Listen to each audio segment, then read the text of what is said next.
నమస్కారం అండి. మాటే మంత్రంలో నేను మీ మాధవి.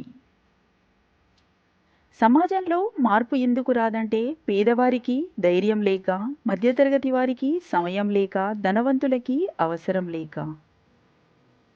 ఎవరి స్వార్థం వాళ్ళు చూసుకునే ఈ రోజుల్లో ప్రేమ ఉంది అనుకోవడం మన పిచ్చితనమే.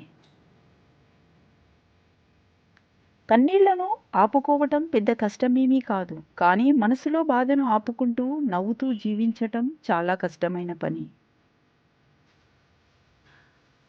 ఒక్క నిమిషంలో జీవితం ఏమీ మారదు. కానీ ఆ ఒక్క నిమిషం అనాలోచితంగా తీసుకున్న నిర్ణయం మాత్రం జీవితాన్నే మార్చేస్తుంది. ఒక మనిషిని అన్యాయంగా బాధపెట్టి మీరు కొంచెం సేపు ఆనందిస్తారేమో, కానీ చేసిన పాపం ఎప్పటికీ వదిలిపెట్టదని గుర్తుపెట్టుకోవాలి. ఒక పొరపాటు జీవితకాలం దూరానికి కారణం కాకూడదు. వీలైతే సరిదిద్దుకోవాలి లేదా అవతలి వాళ్లకు సర్ది చెప్పుకోవాలి. అంతేకాని దూరం మాత్రం చేసుకోకూడదు. ఎవరైనా మీకోసం కానీ, మీ ప్రేమ కోసం కానీ ఏడుస్తున్నారంటే అర్థం చేసుకోండి వారిని. వాళ్ళకన్నా మిమ్మల్ని ఈ ప్రపంచంలో ఇంకెవ్వరూ ఎక్కువగా ప్రేమించలేరని. ప్రశాంతతను దూరం చేసే ప్రతి పరిచయం ఒక అనుభవమే, గొప్ప గుణపాఠమే. ఇక్కడ మన కోసం తల్లడిల్లిపోయే ప్రేమలు ఏమీ లేవు. అవసరానికి వాడుకునే బంధాలే తప్ప. ఒకరి మోసం బయటపడిన తర్వాత నిలదీయడానికి ప్రయత్నించకండి. ఎందుకంటే వాళ్ళు చేసింది కరెక్టేనని సమర్థించుకోవడానికి తిరిగి మీపైనే నిందలు వేయడానికి వెనుకాడరు. కలిసి ఉండాలనే ఆలోచన లేకపోతే విడిపోవడానికి 100 కారణాలు కనిపిస్తాయి. మనమంటే ఇష్టం ఉన్నవారు మన మాటల వెనుక బాధను అర్థం చేసుకుంటారు. మనమంటే ఇష్టం లేనివారు ప్రతి మాటలో తప్పుల్ని వెతుకుతారు. తొందరపాటు నిర్ణయాలు తీసుకోకండి. జీవితమంతా ఏడవాల్సి వస్తుంది.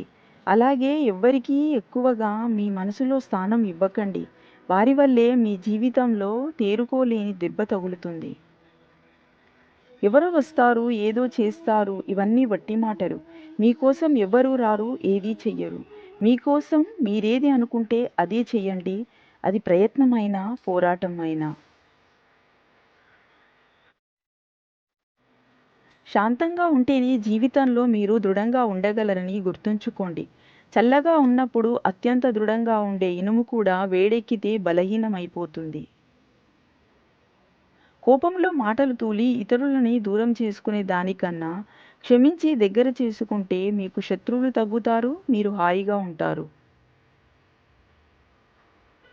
చాలామంది తెలుసో తెలియకో మనిషిని పశువులతో పోలుస్తారు.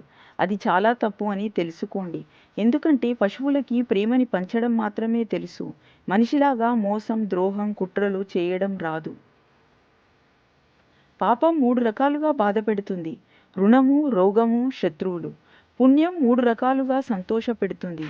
ఐశ్వర్యం, ఆరోగ్యం, మిత్రులు. మనసుని నిత్యం గాయపరిచే వారితో కలిసి ఉండటం కంటే ఒంటరిగా ఉండటం చాలా మేలు. మోసం చేసేవారిలో మానవత్వం, ద్రోహం చేసేవారిలో దైవత్వం, కుట్రలు చేసేవారిలో కారుణ్యం, వంచన చేసేవారిలో వ్యక్తిత్వం ఆశించటం అంత అవివేకం ఇంకొకటి లేదు. జీవితం చాలా చిన్నది. ఎవరినో ద్వేషిస్తూ కాలాన్ని వృధా చేయకండి. క్షమించడం నేర్చుకోండి. అప్పుడు సంతోషంగా ఉండగలుగుతారు. భయం అనేది ఓటమికి చిరునామా. పట్టుదల అనేది విజయానికి చిరునామా. అందుకే భయపడిన వారిని విజయం భరించదు. అలాగే పట్టుదల ఉన్నవారిని ఓటమి భయపెట్టదు. మనిషిలో అహం తగ్గిన రోజు ఆప్యాయత అంటే అర్థమవుతుంది. గర్వం పోయిన రోజు ఎదుటివారిని ఎలా గౌరవించాలో తెలుస్తుంది. నాకేంటి అనుకుంటే చివరికి ఒక్కడిగానే ఉండిపోవాల్సి వస్తుంది. గౌరవ మర్యాదలు ఇచ్చిపుచ్చుకుంటూ ఆనందంగా ఇతరులతో కలిసి జీవించడమే నిజమైన జీవితం. అల వచ్చినప్పుడు తల వంచితే ప్రాణం నిలబడుతుంది. గొడవ పడినప్పుడు ఒక అడుగు వెనక్కి తగ్గితే బంధం నిలబడుతుంది. ఒక్క క్షణం ఓడినా జీవితాంతం మనిషిగా గెలుస్తాం. ఏడుపు వచ్చినప్పుడు ఒక్కరే ఏడవాలి, నవ్వు వచ్చినప్పుడు నలుగురిలో నవ్వాలి. అందరిలో ఏడిస్తే నాటకం అంటారు, ఒక్కరే నవ్వితే పిచ్చి అంటారు. జీవితమే ఒక విచిత్రం. తెలిసి కానీ తెలియక కానీ మనకు తగిలే ఏ దెబ్బకైనా మనమే మూల కారణం. అది సరిగ్గా అర్థమైతే తిరిగి దెబ్బ తగలకుండా ఆపొచ్చు. ఆలోచించండి. మీరు మీలాగే ఉండండి. మీ అవసరం ఉన్నవారు మిమ్మల్ని మంచివారని అంటారు. మీ అవసరం తీరాక మిమ్మల్ని చెడ్డవారని అంటారు. నేటి సమాజం తీరే అంతా. ఎవరైనా మన ముందు ఎలా ఉన్నారన్నది నిజం కాదు, మన వెనకాల ఎలా ఉన్నారన్నదే వారి నిజరూపం. మీతో మాట్లాడడం మానేసిన ప్రతి ఒక్కరూ మీ గురించి మాట్లాడడం మొదలు పెడతారు. కారణం లేకుండా ఎవరూ మౌనంగా ఉండరు.